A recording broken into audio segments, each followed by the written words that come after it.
You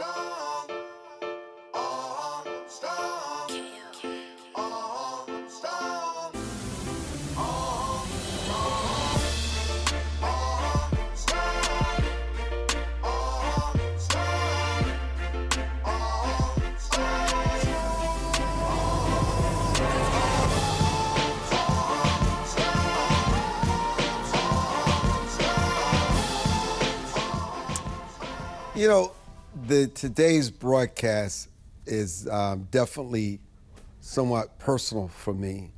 You know, we hear so much about finding opportunities to invest in, to protect your money, and then so many people just want a quick fix to get rich, to be financial independent. And I can tell you from experience, there is no shortcut to financial independence. It's laborious, okay? And, you know, crypto continues to be the craze, okay? And I can tell you for a fact, I've lost hundreds of thousands of dollars, if I could be so candid, in crypto. Yes. In fact, I have never been successful at playing crypto, and I always said I would never advise somebody to get into crypto unless they knew what they were doing. But anyhow, so we have two guests on today who are going to talk about crypto, because I'm not alone. There are people who make money. Why do they make money? Why do people get locked out? Why do they lose their codes? We're going to talk about it today. But I'm going to tell you, from my experience, crypto has not worked for me. Okay? Let me just say that. But the advantages, some would say, of cryptocurrencies include cheaper and fast money, transfers, and I'm just trying to get my people, thank you, and transfers and this decentralized systems that do not collapse at a single point of failure. Yes, those are the advantages. But what about the disadvantages of cryptocurrency, which include price volatility, high energy, consumption from mining activities, and use in criminal activities, okay? Criminals. Not just the ones you think are criminals, people that you think take advantage of you. But listen, most of the time when you hear about these cryptocurrency types, you hear the coin's name. However, coin names different from coin types. They differ. Let me just stop there a minute, because we're going to get to the coins type. But listen, I've got two experts. My man Gven is my man. He is in Panama. I got a lot of respect for this brother. He's an expert on crypto. Gven Sariol is joining us. And then, you know, with CEO of Art Wealth Educational. And then Gregory Johnson, first time on the broadcast show, founder and CEO at Rubicon Digital Assets, a faculty at the New York University. Now, Greg, I know you didn't like what I said about crypto, but I have to tell the truth here, okay? But guess what? We're having you guys on today to show us what we should know and to be educated about crypto, so people like me don't get ripped off, because I think I'm pretty sophisticated. I've got all the advisors in the world, all the sophistication, and I still got ripped off. Talk to us. We'll start with you. Greg. Well, first of all, Armstrong, it's good to be back with you, and I have to tell you, I don't disagree with you. There has been far too much irrational exuberance around the crypto markets since the beginning of the industry. And it is an unfortunate situation to have so many people be victimized the way that you've described. You are not alone. I think that many people talk about in the crypto industry, you know, if only the regulation were more clear, if only, you know, we knew a little bit more about how to operate. Frankly, the industry itself has continued to shoot itself in the foot over and over again. But with all that said, the promise of these new technologies, the promise of decentralization, the promise of improved efficiency is already having a massive effect in the existing banking system, in the financial services industry, and that will not change. This move towards digitization, to tokenization, and decentralization, all the Asians, all of that is going to continue, whether the governments like it or not. And so we have a long way to go. These are early innings in this industry, and there's a lot to talk about today, so it's good to be with you. So Gven, what are the mistakes that people who think they're sophisticated and those that you know that are not sophisticated, what are the mistakes and the bad judgment that we make before we even engage ourselves into buying crypto? The biggest mistake that I see people making is they get involved with these meme coins. They get involved with these, crap coins out there that are literally have no use case except for pump and dumps. And see, that's usually the first introduction that people get into crypto. And then they don't. I often tell my students, you gotta slow-mo. You gotta don't FOMO slow-mo. All right. And what you want to do is you want to set up your antivirus, your VPNs, your hard wallets. You have to understand how to actually get in, because you are essentially becoming your own bank, right? And a lot of people don't understand that. And so what they'll do is they'll just jump in because they hear this hype without doing the proper research as to what this really is. And when you custody your money, I've got this hard wallet right here.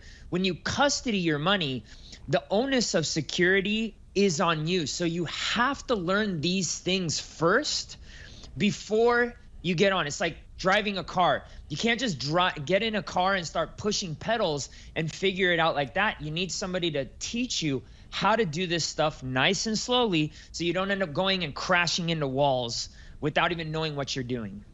So, Gregory, how do different countries approach the regulation of cryptocurrencies, and what impact does this have on, let's say, the global crypto adoption? And while I'm at it, what are the potential risks and benefits of more stringent regulations on the crypto markets, which you touched on in your earlier narrative?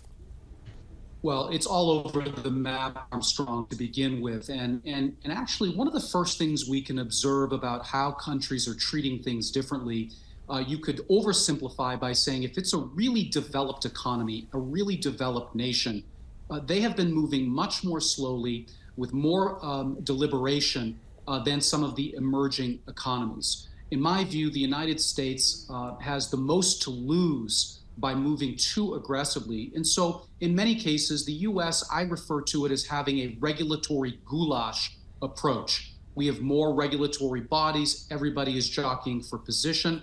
In most cases, it's well intended to protect the consumer, but it's also been argued, I think quite legitimately, that the regulation in the United States has largely been to protect the incumbents who enjoy incredible advantages right now in both the banking and wealth management industry. Now, hold that point. Contrast that a little bit, if you. Gregory, hold that point. I'm going to take a break and come back. Don't go away. We'll be back. Good idea.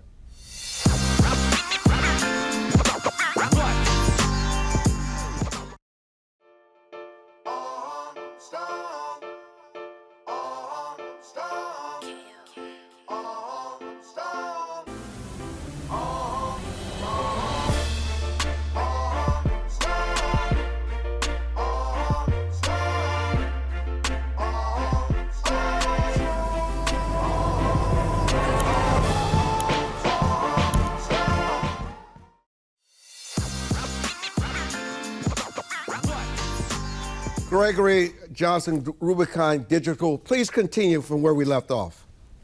I'd be happy to. So I think what I was trying to make the point of, Armstrong, is you're seeing a real spread in terms of how different regions in the world, different regulatory bodies are approaching this new industry. I'm here in the Middle East speaking to you from Saudi Arabia right now. And in Saudi Arabia, the industry is overseen by something called SAMA, or the Saudi Arabian Monetary Authority. In other parts of the Middle East, you have multiple entities that are looking into crypto and digital assets. And what they have in common is that they are approaching things more progressively than, let's say, the Central Bank of England or the FCA, who regulates the securities industry in England. Even the Europeans, our friends in Europe, are moving much more progressively to regulate and approach these crypto assets. As a matter of fact, we're seeing come into full force this year something called MiCA, which is Markets in Crypto Assets, which is the European effort to try and get their hands around this crypto industry. Contrast that with China, where crypto is banned. And even in India, it's supposed to be banned, but in a recent Chainalysis publication, We learned that the Indian consumer is adopting crypto faster than anywhere else in the world, even though there's great risk and peril because it's actually illegal and highly, highly scrutinized. So there's a wide range. What you can't argue is that the US is the dominant economy. Everyone's waiting to see what the US will do. And this election is going to probably set the stage for where we go over the next several years. Given, what I do here is ask questions. I probe. Sometimes I ask questions that I've been personally affected by and stories about other people that I read.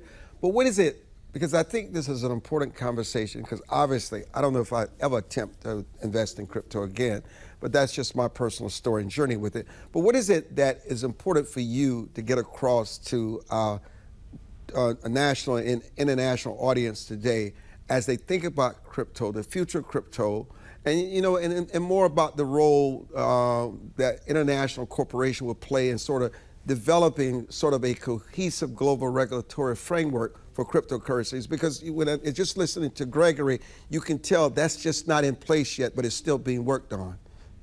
Yeah, I mean, if you want to take a comparison, it would be like having encyclopedias versus the internet.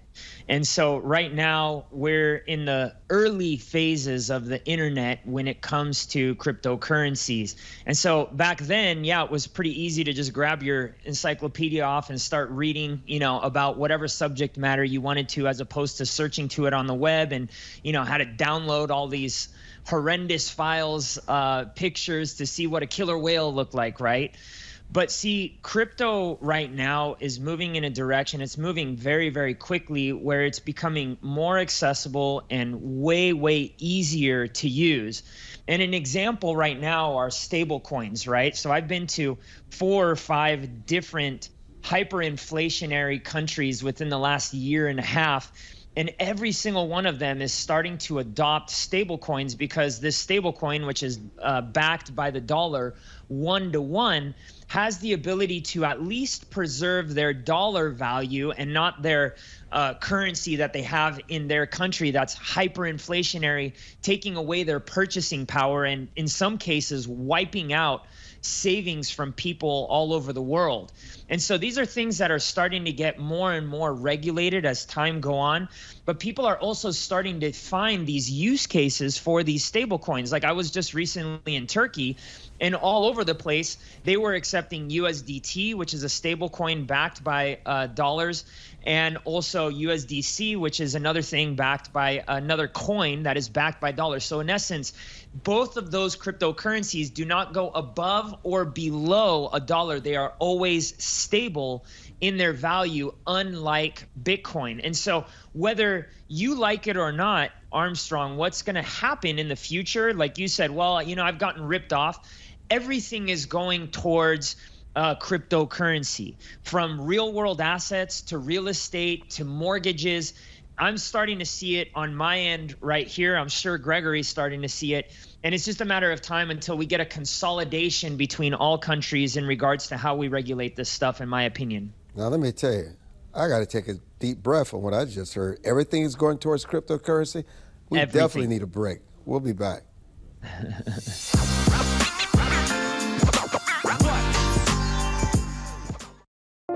It is easier to build up strong children than to try and repair broken men. The streets are plagued with crime, violence.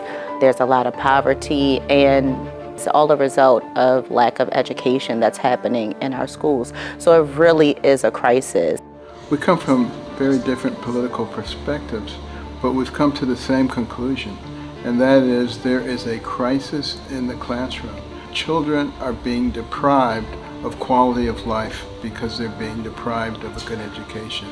We must solve this problem. It's incumbent upon all of us to join hands together to get this done. We can't afford to wait one more day before we address these issues, because every day we lose another child. Let's stop the politicking. Let's stop the games. Let's really do something to give these kids a real chance at life and being a part of that American dream. We need accountability for funding. Many of the districts where you're seeing very low test scores, students graduating with very low literacy and math comprehension rates, they are receiving a lot of funding. So where is the money going where our kids aren't being adequately educated? If you believe every child is deserving of a quality education, please go to educationjusticefoundation.com.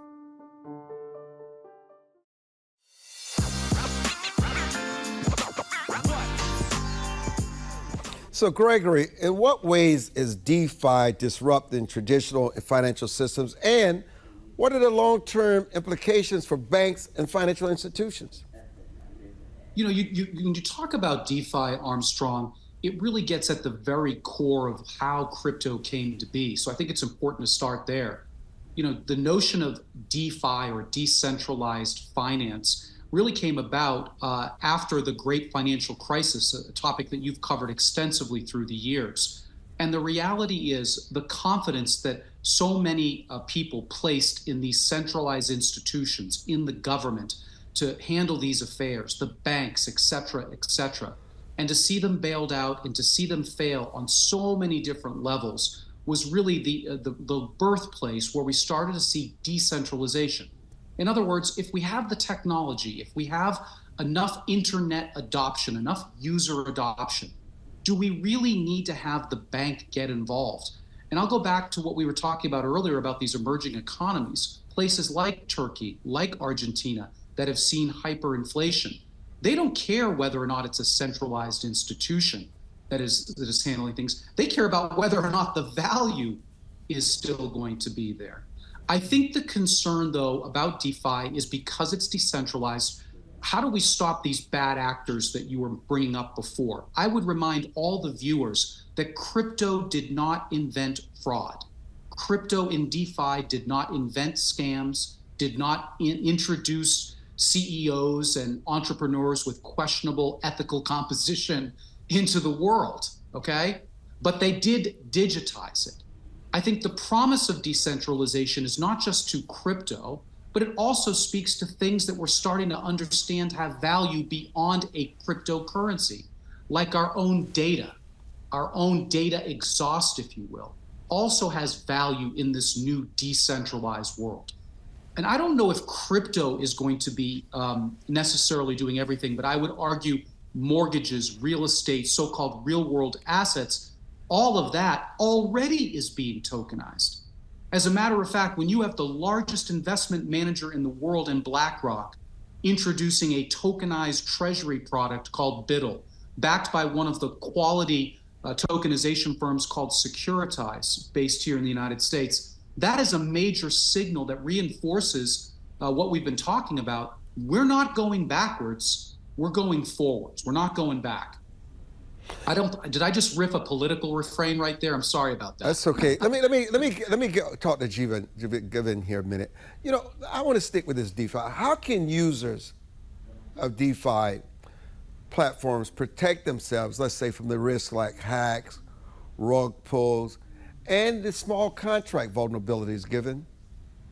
Yeah, so, wow, man, Armstrong, you're getting up there and learning this stuff. So there's plenty of ways that you can do that. One, you need to understand what decentralized applications are the ones that are reputable. So it would be no different than, let's say, using a reputable bank. Maybe it's a community bank or maybe it's a national bank, but you need to understand which ones are the reputable ones that have been highly audited and which ones are, the new stuff where, you may want to invest in it, but you may want to have a very small amount. Like I have a large amount on a decentralized application called Frac Finance.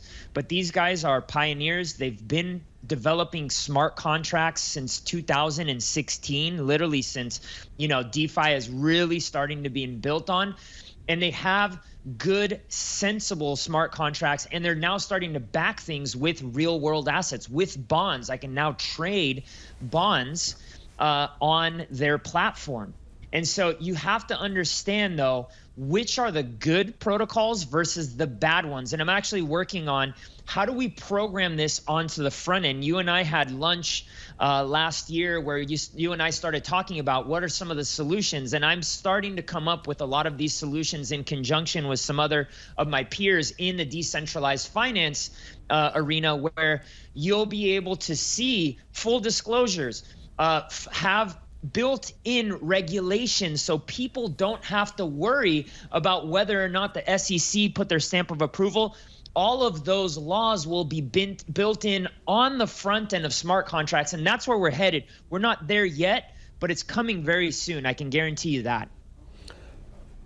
You know, what we're going to do, we're going to go to break a little sooner, so I have more in our final time in the final segment when we come back. Fascinating conversation about crypto and hear more in depth about DeFi. I'm Armstrong Williams, and we'll be back.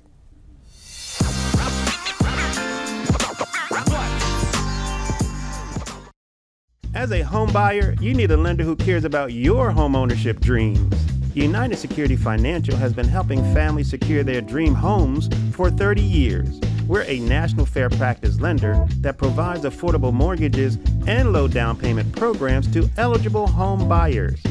To learn how United Security Financial can help you secure your dream home, call 1-800-373-4186.